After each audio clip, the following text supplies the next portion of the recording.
Olá meninas, muito bem-vindas a mais um vídeo aqui no canal Clara Saúde.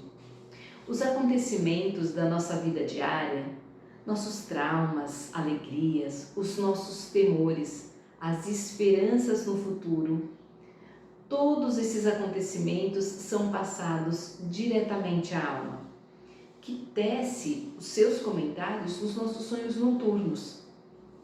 Os sonhos, eles fornecem um espelho para a visualização do inconsciente profundo, que com grande frequência vai refletir o que está perdido e o que ainda é necessário para a reparação e para o equilíbrio. São imagens ilustrativas do nosso conhecimento, a terra do nosso self. Essas palavras são da Clarice Píncolas Estes, no livro que eu sempre falo aqui para vocês, Mulheres que Correm com os Lobos. Bom, meu último vídeo foi sobre sono, mas hoje nós vamos falar sobre sonhos. Afinal de contas, os sonhos fazem parte de sonos saudáveis. Inclusive, numa noite de sono, nós temos em média 2 horas de sonho. Mas apesar da quantidade de tempo que as pessoas passam sonhando, ainda há muitas dúvidas dos pesquisadores, eles ainda não entendem muitos significados, muitas razões desses sonhos acontecerem. E olha que apesar da pesquisa científica sobre sonhos seja relativamente nova, eu posso dizer que desde o início da civilização as pessoas tentam interpretar os seus sonhos. De lá para cá nós podemos destacar as teorias mais proeminentes na interpretação dos sonhos, que incluem os pioneiros do início do século XX até os neurocientistas modernos. Freud, o psicólogo mais citado do século XX, publicou A Interpretação dos Sonhos em 1900. Esse livro representou um marco significativo no campo da interpretação dos sonhos. Carl Jung, um contemporâneo de Freud e por ele muito influenciado, ele, na medida que amadurecia, que ia pesquisando, os seus pensamentos sobre a interpretação dos sonhos foram divergindo do que Freud acreditava. Passando pelo psicólogo Calvin Hall, da década de 50, e por William Domhoff, na década de 60, nós chegamos às teorias modernas, e as teorias modernas elas estão muito mais focadas na neurociência, e vai falar da consolidação da memória, da criatividade, do desempenho e no processamento emocional. Onde todas essas teorias, hoje eu quero destacar a teoria de Carl Jung. Até porque Clarissa Píncolas Estes tem muita identificação com Jung, né? Ela é uma junguiana. E eu tenho muita identificação também, eu gosto muito da visão de Jung, de como ele percebe, de como ele entende os sonhos. Bom, uma coisa Jung e Freud concordavam, de que o sonho é um produto significativo de forças inconscientes, que se manifestam, que são da psique e que são aliados valiosos para tratamento de doenças mentais. Ambos acreditavam também que o maior conhecimento dos sonhos poderia nos ajudar a entender melhor a relação, a interação entre corpo e mente. E por isso eu tenho tanto interesse. Tá aí 2 áreas que eu acabo trabalhando bastante no meu dia a dia, seja na jornada da mulher herói, seja com as minhas alunas.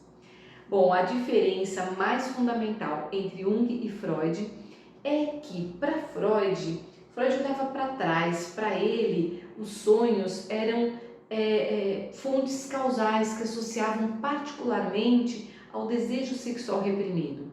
Já Jung tinha um olhar diferente, ele via os sonhos sob a perspectiva de um futuro, né? Ele acreditava que o sonho apontava para o desenvolvimento da vida de cada indivíduo, como esses sonhos poderiam contribuir para a caminhada da pessoa dali para frente, né? Do momento presente para o futuro.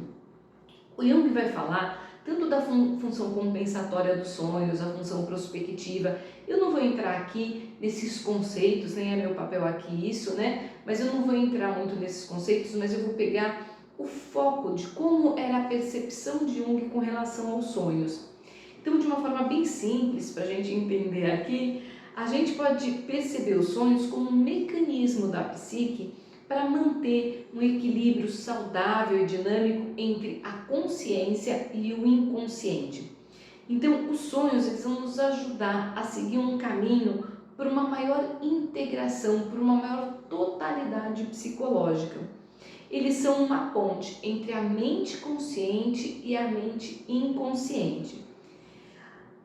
Existe uma outra frase da Clarice Píncolas que ela vai dizer o seguinte: as pessoas, para conseguirem um equilíbrio psíquico, fazem meditação, psicoterapia, análise, grupos de reflexão.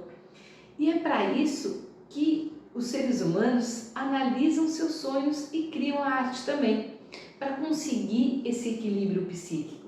Então ela coloca aí o sonho como parte desse processo em que a gente consegue olhar através da arte também, através dos sonhos, conseguimos olhar para nós mesmos, tanto quanto fazemos isso nas nossas sessões de psicoterapia, nos nossos momentos de meditação. Então são caminhos para encontrarmos esse equilíbrio interno, esse equilíbrio psicológico, esse equilíbrio psíquico. Eu falo bastante para as minhas alunas sobre os sonhos, porque eu acredito que olhando para esses sonhos de uma forma mais cuidadosa, analisando eles de uma forma mais cuidadosa, conversando sobre eles, a gente consegue entender o momento psíquico que nós estamos vivendo e com isso nós conseguimos ter uma melhor ação na nossa vida concreta, no nosso mundo físico, no nosso mundo de dia a dia, nosso mundo consciente. Então eu acabo falando bastante com as minhas alunas sobre sonhos e destaco bastante a importância deles nessa nossa jornada feminina. Os sonhos, segundo a Clarissa Píncolas Estes, os sonhos são portais, entradas, preparações e ensaios para os próximos passos na consciência da mulher, para o dia seguinte no seu processo de individuação. Mas aqui, meninas, cabe um alerta. Fujam daquelas receitas de bolo que falam: sonhou com um sapo significa isso, sonhou com um rio significa aquilo. Sabe essas receitas em que sonhou com tal coisa significa X, Y, Z? É muito mais complexo do que isso. Se a gente quiser aproveitar de verdade esses conteúdos inconscientes, esses conteúdos psíquicos, vale a pena a gente entender que eles são placas que podem sinalizar melhor essa nossa jornada de autoconhecimento, de autoestima, de propósito. Então é importante não ignorar os sonhos. Uma maneira de você fazer isso é você anotar os seus sonhos e depois conversar sobre eles com algum profissional da sua confiança. Então vale a pena olhar para os sonhos, mas toma bastante cuidado com essas receitas. Afinal de contas, rio pode significar uma coisa para mim, uma outra coisa para você, e às vezes, num determinado contexto, para uma mesma pessoa, ele tem um significado ou que diverge do que ele tinha anteriormente, do que ele pode vir a significar. Mas a ideia é que se você prestar atenção nesses sonhos, se você anotar, se você conversar sobre eles, você vai perceber que outros sonhos vêm para reafirmar a sua interpretação a respeito do que você tinha feito, ou até mesmo sinais da vida. A vida vai te encaminhando a dar eco para esse sonho, para reafirmar a interpretação que você teve desse sonho, ou para te dar uma nova direção do seu significado. Então, preste atenção nos seus sonhos, eles são um mapa, uma ferramenta, uma referência interessante para a tua jornada feminina. A gente pode trazer mais sobre esse conteúdo aqui, se você achar que ele é interessante, basta comentar, mandar aqui uma mensagem dizendo que sim, que você gosta desse conteúdo, que você quer saber mais sobre essas informações, sobre os nossos sonhos, como interpretá-los, como entendê-los, que informações ele tem para dar para você, e daí você pode comentar inclusive sonhos que você tem tido. Muito bom, meninas! Então, se você ainda não está inscrita aqui no canal, se inscreva, ativa o sininho para receber notificação de novos vídeos e dá seu like se você gostou desse vídeo. Comenta, compartilha e sempre confere os conteúdos que ficam aqui no descritivo tem bastante link para e-book, guias, conteúdos, materiais interessantes, gratuitos para você poder entender mais o seu processo nessa caminhada, trabalhar mais sua autoestima, seu sentido de vida, seu autoconhecimento, se fortalecer nessa jornada feminina, tá certo? Então até o próximo vídeo, um beijo, bom sono e bons sonhos. Tchau, tchau!